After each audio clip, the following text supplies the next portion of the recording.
Mesdames et messieurs, bonsoir et ravi de vous retrouver dans cette nouvelle édition, dans votre émission presque hebdomadaire directe, votre fenêtre sur les grandes actualités qui ont émaillé que ce soit la scène nationale, régionale ou quand même internationale. Bien sûr, nous attendons l'un de nos invités de marque qui va nous faire une sorte de vision analytique, une sorte de vision panoramique en ce qui concerne les grands défis auxquels sont confrontés non seulement l'Égypte mais aussi des pays de la région avec plus de généralisation, les pays du monde. On parle d'un système plus juste, plus équitable pour les différents pays du monde, que ce soit au niveau commercial ou au niveau politique. On parle de ces tentatives des différents pays, notamment de la part de l'Europe, pour reconnaître l'État palestinien, l'État de Palestine, bien sûr dans les prochains jours, notamment pendant la 80e session de l'Assemblée générale des Nations Unies, qui ça sera, si je peux dire, historique, non seulement pour les Palestiniens, mais aussi pour les Arabes tout entier. On parle des intentions de la part du Royaume-Uni, qui est considéré comme une sorte de reconnaissance historique, mais aussi on parle de l'intention de la Belgique de faire le même pas. Également, nous allons poser les questions qui préoccupent le monde entier, comme la question iranienne, comme la question ukrainienne, et bien sûr la question palestinienne vis-à-vis de ces violations flagrantes, ces crimes flagrants perpétrés jour et nuit par Israël, par le Premier ministre israélien Benjamin Netanyahu, qui n'a pas affiché des intentions de mettre fin à la guerre, mais plutôt de faire une sorte d'extension de ce conflit au niveau régional. Et bien sûr, ça a des impacts négatifs au niveau international, notamment au niveau européen. Donc, dans ce cadre, on trouve que l'Égypte essaye de plus en plus d'exposer les choses, comment elles marchent sur la scène régionale, sur la scène palestinienne dans la bande de Gaza. L'Égypte essaye de mettre des lignes rouges concernant sa sécurité nationale vis-à-vis de cette question de Gaza. Comment ça s'est concrétisé par la participation de Monsieur le ministre égyptien des Affaires étrangères, Dr Badr Abdelati, en marge de sa participation, pendant sa participation quand même au forum de Bled en Slovénie. On trouve que Monsieur le ministre a participé aujourd'hui à une table ronde sous le slogan revivre le leadership et le pluralisme en période de division de conflit. Mais j'aimerais bien sûr vous donner plus de détails concernant que l'Égypte participe également ou récemment, à travers le Premier ministre Dr Moustapha Madbouli, à ce sommet de Shanghai. Il y avait des exigences égyptiennes, mais aussi africaines, vis-à-vis de ce système mondial, vis-à-vis de cet ordre mondial. Et également sur le terrain égyptien, pour la première fois, on trouve que le G20 a tenu sa séance dans un pays qui n'est pas membre de G20. Donc, pour commencer, avant de prendre des analyses, j'aimerais bien sûr vous présenter ce reportage qui va jeter plus de lumière sur la participation de Dr Abdelati au sein de ce forum stratégique de Bled.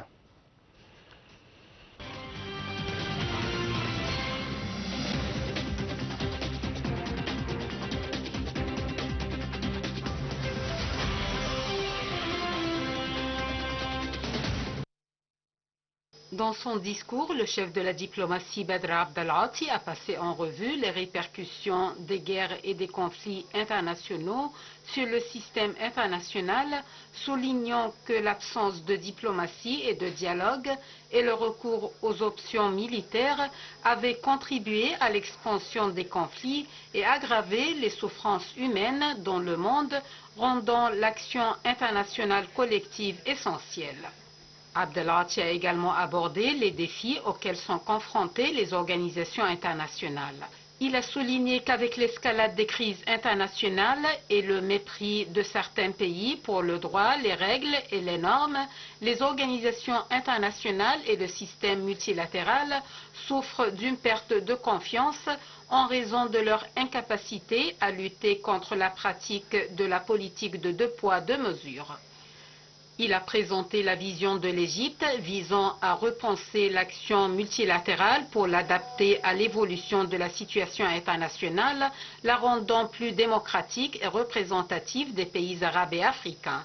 Il a passé en revue la position de l'Égypte concernant la réforme des Nations Unies et des institutions de Bretton Woods, soulignant l'importance de préserver le principe d'appropriation conjointe des décisions internationales et de parvenir à l'égalité. Il a souligné l'adhésion de l'Égypte au consensus des États-Unis visant à réformer le Conseil de sécurité afin de remédier à l'injustice historique infligée au continent africain. Il a également insisté sur la nécessité de réformer l'architecture financière internationale afin que les capacités de financement des institutions financières soient adaptées aux besoins des pays en développement en les impliquant dans le processus décisionnel international. Il a également évoqué la vision de l'Égypte pour les groupes des BRICS, soulignant le soutien du groupe à la coopération, à l'intégration économique et au développement durable, ainsi que sa contribution à la stimulation des échanges commerciaux et des investissements conjoints entre les pays du Sud.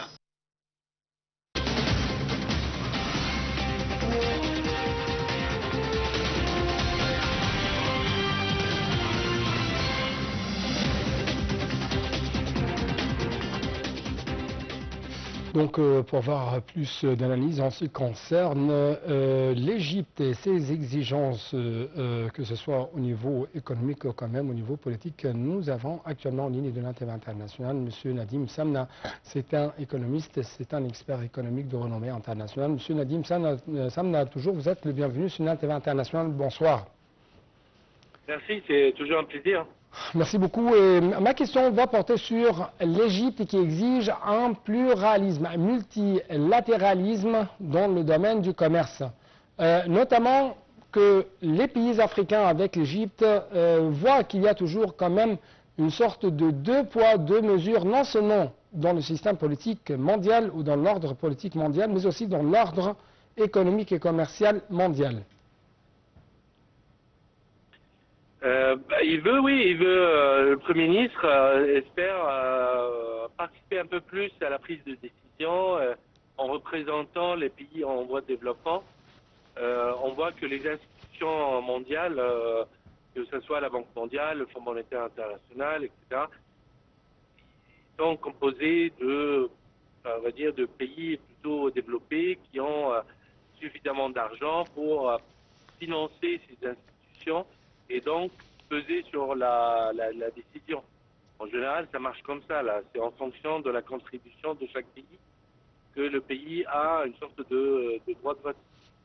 Après, c'est pas forcément un système juste, hein, parce que forcément, les pays en développement n'ont pas les moyens de financer ces institutions, mais il ne faut pas qu'ils soient exclus de la décision. Oui. Oui, Monsieur Nadim Samna. Monsieur Nadim Samna. Oui, oui. Comment, à travers la participation de Dr Badr Abdelati dans de tels forums stratégiques comme BLED, nous pouvons arriver à promouvoir les opportunités d'investissement qui se trouvent ici en Égypte? Il faut toujours qu'il y ait un dialogue entre les pays développés, les pays en voie de développement. Il faut converger vers le même développement. Là, c'est aussi l'objectif des objectifs de développement durable, hein, des Nations Unies, Oui. donc, qui ont comme horizon 2030. Et 2030, oui, ça commence à se rapprocher, mais on ne voit pas cette convergence, on ne voit pas beaucoup de pays en développement qui ont déjà atteint certains objectifs ou en train de réaliser ses objectifs, malheureusement. Oui. Justement, nous devons que l'Égypte exige de plus en plus une certaine réforme au niveau des institutions financières mondiales, que ce soit au niveau de la Banque mondiale ou quand même au niveau du FMI. Notamment, comme vous savez, il y a cette crise de dette, mais aussi cette crise de manque de financement au processus de développement à bas coût. Donc, à quel point il y aura une sorte de réaction, une sorte d'un écho positif de ces appels de la part de ces pays européens ou de la part de ces grandes puissances mondiales? Je pense que ça doit être, on va dire, des transactions gagnant-gagnant, hein. C'est-à-dire que les pays européens, s'ils financent des projets dans les pays en développement, que ce soit l'Égypte ou ailleurs, il faut que ce soit des transactions où l'Europe gagne, ou en tout cas les pays européens gagnent, et aussi les pays en développement gagnent.